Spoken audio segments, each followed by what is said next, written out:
আপনি কেন লাইনে দাঁড় করাচ্ছেন? এখন কোথাও লাইনে দাঁড়াতে নেই, সব অনলাইন হয়ে গেছে, পোর্টাল হয়ে গেছে। কেন লাইনে দাঁড় করাচ্ছেন? এবং লাইনে দাঁড় করিয়ে একটা জিনিস সুবিধা হয়েছে, সেটা হচ্ছে পশ্চিমবাংলার যে বেকারদের ভয়াবহ চিত্র, রবিবার শিব চতুর্দশীর দিন সেখানেও 5-7-8 লক্ষ যুবক যুবতী তারা লাইন দিয়েছেন, বাবা মা লাইন দিয়েছেন। কি ভয়াবহ চিত্র একদিনেই দেখেছেন।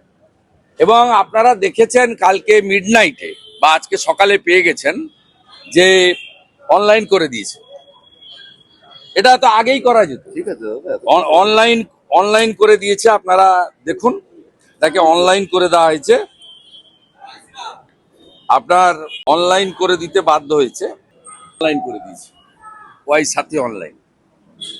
এবং আরো দেখবেন কালকে একজন আমাদের যুবক বন্ধু পোস্ট করেছে, যাকে আমি রিপোস্ট করেছি এক্ষুনি, সেটাতে সুপ্রতিম চন্দ্র সরকার, যুবসাথী প্রকল্পে আমি নিজেকে এনরোল করাচ্ছি না, আমি আমার কোন রকম তথ্য এই সরকারকে দিতে রাজি নই।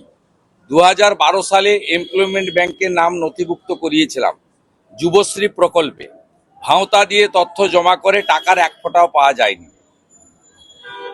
এইটা গ্রাউন্ড রিয়েলিটি। আমি প্রথম দিন থেকে বলছি, 2012-13 অর্থবর্ষের বাজেটে যুব উৎসাহ প্রকল্প লিখেছিলেন ডক্টর অমিত মিত্র।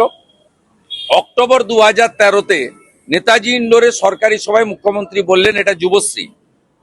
তিনি বললেন 17 লক্ষ অ্যাপ্লিকেন্ট, 1 লক্ষ লোককে আমি দিলাম এমপ্লয়মেন্ট ব্যাংকে টাকা, আমি পর্যায়ক্রমে দেবো। সেই 2017 সালে এই স্কিমটাকে তুলে দিলেন। 17 লক্ষ অ্যাপ্লিকেশনকে কেজি দরে বেচে দিয়েছেন, মানে ওয়েস্ট পেপার হিসেবে বেচে দিয়েছেন 17 লক্ষ যুবক যুবতী। আবার এখানে এই ধান্দাটা চালু করলেন।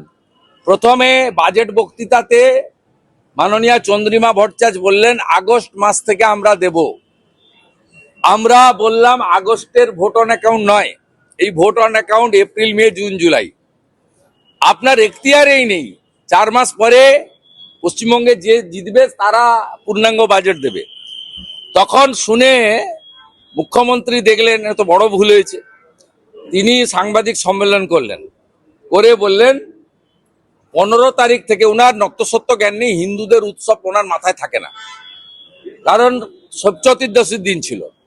তাতে বললেন ঠিক আছে 15 থেকে 26 টুল আর চেয়ার পেতে কালকে করব। ভয়াবহ চিত্র দেখেছেন, চাকরি প্রার্থীদের উপরে পুলিশ ডান্ডা মেরেছে, চাঁচলে কিভাবে করেছে দেখেছেন, এবং গাজলে কিভাবে করেছে দেখেছেন। আলটিমেটলি ফাইনালি আবার অনলাইন করেছে। এটা সম্পূর্ণ ভুয়া।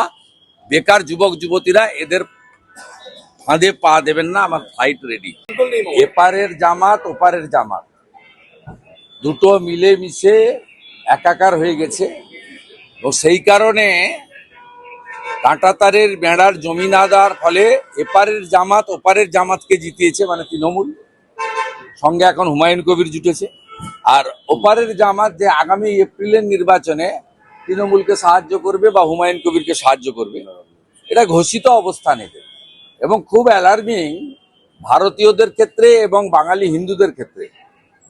কোচবিহারের সিতাই বর্ডার থেকে শুরু করে আপনার ওখানে আপনার চাপাই নবাবগঞ্জ থেকে দিনাজপুর হয়ে আমাদের হিলি পার্শ্ববর্তী রংপুর থেকে শুরু করে একদম পুরো পেট্রোপল বর্ডার পর্যন্ত এলাকাতে প্রায় 90% আসনে জামাতের লোকেরা জিতেছে, যারা নারীর অধিকার স্বীকার করে না, মহিলারা শিক্ষিত হোক কর্মে যাক স্বীকার করে না, যারা বোরখাতে মহিলাদেরকে ঢেকে রাখতে চায় এবং যারা শরিয়া আইন চালু করতে চায়, সেই লোকেরা জিতেছে।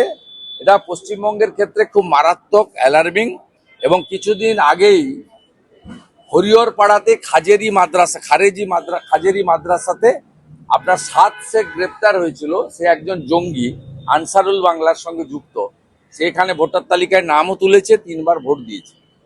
সব মিলিয়ে আমাদের আসন্ন নির্বাচনে আমাদের জাতীয় সুরক্ষা এবং হিন্দুদের সুরক্ষা ভবিষ্যতের প্রশ্নযুক্ত। তাই পশ্চিমবাংলার রাষ্ট্রবাদীরা ঐক্যবদ্ধভাবে এবারে নির্বাচনে জামাত টুকে এখান থেকে উৎখাত করবেন এই বিশ্বাস আমাদের আছে। যুবসাথীর ক্যাম্পে ডাক্তারি পড়ুয়া, সিএ, বিটেক এদের সমস্ত লাইন এক মহিলা কাঁদতে কাঁদতে বলছেন ছেলে চাকরি নেই। না, আমি আপনাকে বলি, 5 জন ইয়ারোকে সাসপেন্ড করার নির্দেশ দিল কমিশন এবং এদের বিরুদ্ধে ডিসিপ্লিনারি অ্যাকশন নেওয়ার কথা বলা হয়েছে। সেটা তো সেকেন্ড পার্ট, ডিপার্টমেন্টাল যেটা প্রসিডিওর আছে, কিন্তু প্রথমে তো সাসপেন্ডটা করেছেন এবং এই প্রথম সরাসরি সাসপেন্ড হয়েছে, যেটা ইলেকশন কমিশনের আইনে থাকা সত্ত্বেও ইলেকশন কমিশন এতদিন চিফ সেক্রেটারিকে অ্যাডভাইস করছিলেন। এইটা পুরো এসআইআর প্রক্রিয়াতে প্রথম ইলেকশন কমিশন তার পাওয়ার এক্সারসাইজ করেছে। এরপরে ইলেকশন কমিশন চাইলে এফআইআর করতে পারে এবং যে ইয়ারোরা 7 জন সাসপেন্ড হলেন আমরা জানি খুব বৈধভাবে উপযুক্ত কারণে করেছে। এরা ফেক স্কুল সার্টিফিকেট অ্যাকসেপ্ট করেছেন, এরা প্যান কার্ড অ্যাকসেপ্ট করেছেন, এরা অ্যাকসেপ্ট করেছেন নোটারির কাছে এপিডভিট। ইলেকশন কমিশনের যে 13টি গাইডলাইন আছে তাকে সম্পূর্ণরূপে ভাইলেট করেছেন এরা, মূলত তৃণমূলের কথায়, ডিএম বা ডিওদের চাপে আর নন্দিনী চক্রবর্তীর ইশারাতে। আর নন্দিনী চক্রবর্তীকে দিয়ে পুরো র্যাকেটটা চালাচ্ছেন মুখ্যমন্ত্রী মমতা বন্দ্যোপাধ্যায়। এই যে ফর্ম 7 এর যে সমস্ত অভিযোগ আছে এগুলো দ্রুত নিষ্পত্তি করতে বলেছে কমিশন, মানে এটা নিয়ে কি হবে মনে করছেন? না, তার তো পদ্ধতি আছে, আরপি অ্যাক্টে তো বলা আছে। ইলেকশন কমিশন এসআইআর প্রক্রিয়াতে সম্পূর্ণভাবে যা করেছেন তার সমস্ত সিস্টেম বলা আছে।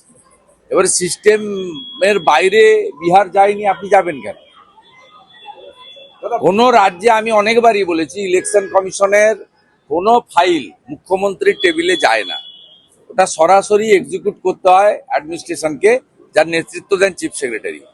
এখানে মনোজ পল থেকে নন্দিনী চক্রবর্তী এরা ইলেকশন কমিশন সংক্রান্ত সমস্ত ফাইল মুখ্যমন্ত্রীর কাছে পাঠান এবং মুখ্যমন্ত্রী সরাসরি হস্তক্ষেপ করেন, যেটা ভারতবর্ষের কোনো রাজ্য হয় না এবং জাতীয় নির্বাচনের সময় প্রধানমন্ত্রীও করেন না, সেটা এই রাজ্যে করা হয়।